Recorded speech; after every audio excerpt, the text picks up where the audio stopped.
Hello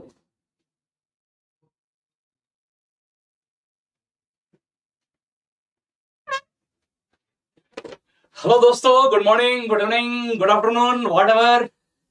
चलिए, आप सभी लोग कैसे हैं? आप लोगों के साथ एक बहुत ही जबरदस्त इंफॉर्मेशन शेयर करना है और मैं आप लोगों के लिए बिल्कुल छोटा सा एक इंफॉर्मेटिव वीडियो लेकर के आया हूं, जिसमें मैं आप लोगों को बताऊंगा दिल्ली सल्तनत से संबंधित जो प्रशासनिक व्यवस्था थी उसी के बारे में मैं आप लोगों के साथ डिस्कशन करने आया हूं। और ये आप लोगों के एग्जाम के लिए बहुत इंपॉर्टेंट है। आप लोगों को भी पता है कि हाल ही में अभी 30 तारीख को आप लोगों का बीपीएससी का एग्जाम होने जा रहा है।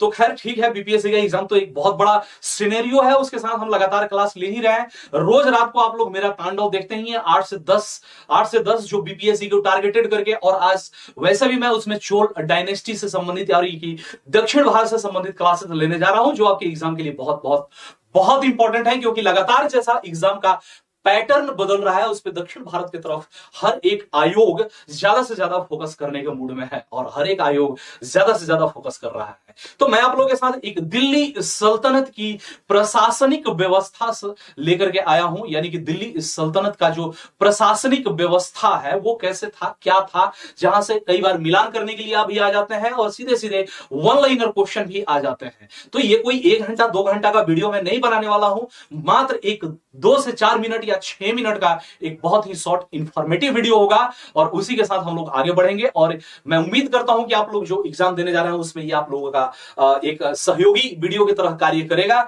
और इसी तरीके से लगातार हम आप लोगों के लिए वीडियो बनाते रहेंगे। तो देखिए, उससे पहले हम लोग जो इंफॉर्मेटिव वीडियो करेंगे उससे पहले आप लोगों के लिए एक बहुत ही जबरदस्त ऑफर आया हुआ है एग्जामपुर की तरफ से, यानी कि 68th बीपीएससी प्रीलिम्स। आप सबको पता है कि 68 बीपीएससी का भी नोटिफिकेशन आने वाला है बहुत जल्दी, जनवरी के आसपास में एग्जाम्स भी है। तो उसी के लिए हम लोगों ने एक आप लोगों के लिए नालंदा बैच को लेकर के आए हैं, यानी कि हम लोग आप लोगों के लिए एक नालंदा बैच निकाल रहे हैं, जिसमें देखिए क्या क्या है दोस्तों। तो ये प्राइस 2999 की जगह पे 1499 का है। जैसे ही आप अप्लाई कोड करेंगे, यानी कि कोड को अप्लाई करेंगे BIHAR50, ये आपको 50% डिस्काउंट लगभग मिल जाएगा इस पे, यानी कि 50% ऑफ ऑफर सिर्फ 2 अक्टूबर 2022 तक उपलब्ध है। ये ध्यान रखिएगा, इसका ये लिमिटेड पीरियड है, यानी कि ये सिर्फ 2 अक्टूबर तक ही है। इसी के साथ यानी कि फीचर्स क्या क्या है इसके, तो बोल रहे हैं कि डेली बाइलिंगुअल लाइव क्लासेस है। क्या है दोस्तों? तो इसमें डेली बाइलिंगुअल लाइव क्लासेस चलेंगी। बोर्ड पीडीएफ, यानी कि जो बोर्ड पे चीजें लिखी जाएंगी, जो बताई जाएंगी, वो सभी की सभी पीडीएफ आपको प्रोवाइड करा दी जाएंगी। इसी के साथ प्रैक्टिस सेशंस आप लोगों के साथ डिस्कशन किए जाएंगे। क्या होंगे? प्रैक्टिस सेशन होंगे और फिर जूम डाउट सेशन होगा और मॉक टेस्ट होगा। जूम डाउट सेशन और मॉक टेस्ट होगा, यानी कि 68th BPSC pre plus mains Nalanda batch अगर आप लेते हैं तो ये 1999 का पड़ेगा। यानी कि अगर प्री लेते हैं तो 1499 का, और अगर प्री प्लस मेंस लेते हैं तो 1999 का पड़ेगा। और ये कोई ज्यादा रकम है भी नहीं, ये तो एक महीने के पॉकेट खर्चे से भी कम है। फीचर्स मैं तो यू सोचता हूं कि विवेक सर आखिर ऐसा करते कैसे हैं, ठीक है, क्योंकि ये तो एक महीने का पॉकेट खर्चे से भी कम है, तो ये कैसे संभव है। खैर, लेकिन आदेश है तो यही सही। तो बोल रहे हैं कि डेली बाइलिंगुअल लाइव क्लासेस हैं। इसमें क्या है भाई?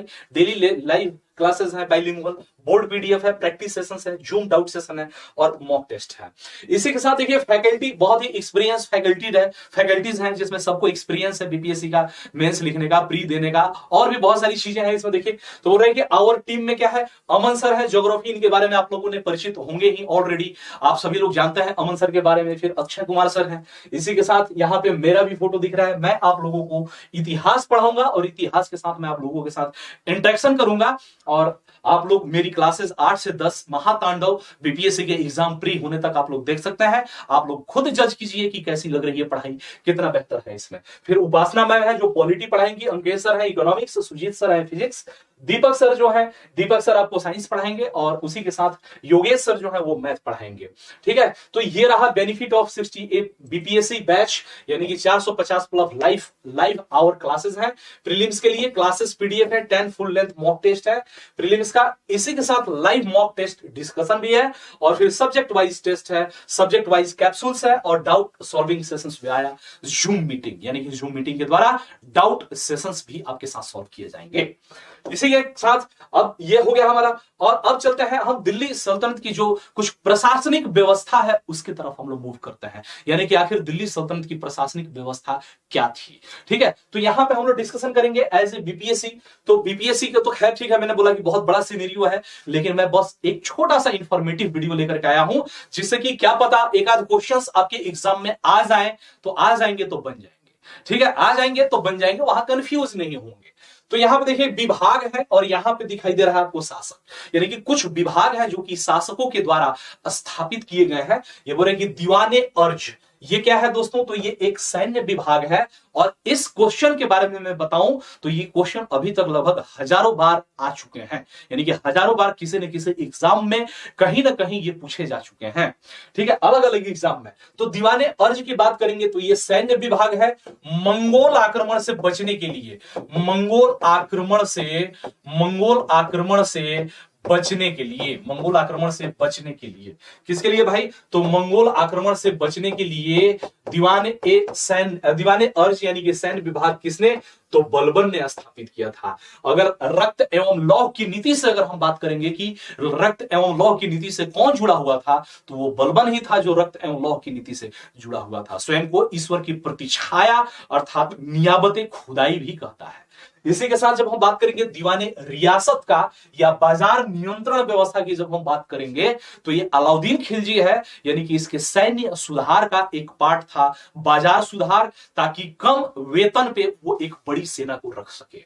तो जब हम बात करेंगे दीवाने रियासत अर्थात बाजार नियंत्रण, तो ये अलाउद्दीन खिलजी से संबंधित है, और अलाउद्दीन खिलजी ने ही दाग एवं हुलिया पद्धति की भी शुरुआत की थी, यानी कि घोड़े के दागे जाना और सैनिकों का हुलिया बनाने की जो पद्धति थी वो अलाउद्दीन खिलजी के द्वारा शुरू की गई थी। इसी के साथ दीवाने मुस्तखराज या राजस्व विभाग की बात करेंगे तो ये अलाउद्दीन खिलजी के द्वारा किया गया था। किसके द्वारा किया गया था, अलाउद्दीन खिलजी के द्वारा किया गया था, यानी कि ये एक तरीके से राजस्व विभाग था जिससे कि राजस्व की वसूली की जा सके। इसी के साथ दीवाने अमीर कोही की बात करेंगे तो ये कृषि विभाग है, यानी कि ये एक एग्रीकल्चर डिपार्टमेंट है, दीवान ए अमीर कोही। और ये किसके द्वारा, तो मोहम्मद बिन तुगलक के द्वारा शुरू किया गया था। ये वही तुगलक है जिसको पागल सुल्तान या अभागा सुल्तान और यूपीएससी की दृष्टि में समय से आगे का सुल्तान कहा जाता है। ठीक है, यानी कि मोहम्मद बिन तुगलक उस समय में जी रहा था जो समय ही उसके लायक नहीं था। ठीक है, यानी कि समय से आगे चल रहा। फिर दीवाने खैरात की बात करेंगे तो खैरात जानते हैं आप लोग, यानी कि दान विभाग, यानी कि बांटना खैरात में। तो यहां पे इसकी स्थापना फिरोज शाह तुगलक के द्वारा की गई है। और फिरोज शाह तुगलक एक तरीके से आप देखेंगे कि उसके कुछ लोक कल्याणकारी कार्यों में यह भी शामिल है, यानी कि वहां पे जो गरीब महिलाएं हैं उनको राजकीय सहायता दी जाती है, अनाथों को विधवाओं को राजकीय सहायता के तौर पे धन वगैरह प्रदान किए जाते हैं, और जो गरीब मुस्लिम लड़कियां हैं उनके विवाह के समय दहेज की भी व्यवस्था की जाती है। तो वही बोल रहे हैं कि दीवाने खैरात यानी कि दान विभाग फिरोज शाह तुगलक का है। और फिर दीवाने बंदगान की अगर हम बात करेंगे तो ये है गुलाम विभाग, और ये भी फिरोज शाह तुगलक के द्वारा ही स्थापित किया गया था। यानी कि गुलाम विभाग यानी कि दीवाने बंदगान, यानी कि फिरोज शाह तुगलक को गुलामों से बहुत प्रेम था और वो गुलामों को बहुत मानता भी था। ठीक है, इसके समय में तकरीबन 1.5 लाख तक गुलामों की संख्या पहुंच चुकी थी। गुलामों को अपने पुत्र की भांति मानता था। वही चीज यहाँ पे इंग्लिश में है, यानी कि डिपार्टमेंट और रूलर दीवाने अर्ज यानी कि मिलिट्री डिपार्टमेंट बलबन के द्वारा, और दीवाने रियासत यानी कि market control that is established bye Alauddin Khilji. फिर आगे बात करेंगे दीवाने मुस्तखराज यानी कि रेवेन्यू डिपार्टमेंट, ये भी अलाउद्दीन खिलजी के द्वारा है। फिर दीवाने अमीर कोही डिपार्टमेंट ऑफ एग्रीकल्चर मोहम्मद बिन तुगलक के द्वारा है। और फिर दीवाने खैरात की बात करेंगे तो charity department that is established by Firoz Shah Tughlaq. And simultaneously Diwan e Bandagan की बात करेंगे तो ये किसके द्वारा है, स्लेव डिपार्टमेंट है, और ये भी फिरोज शाह तुगलक के द्वारा है। ठीक है, तो चलिए दोस्तों आज के लिए बस इतना ही, मिलते हैं फिर से एक नए इंफॉर्मेटिव वीडियो के साथ। तब तक के लिए जय हिंद जय भारत।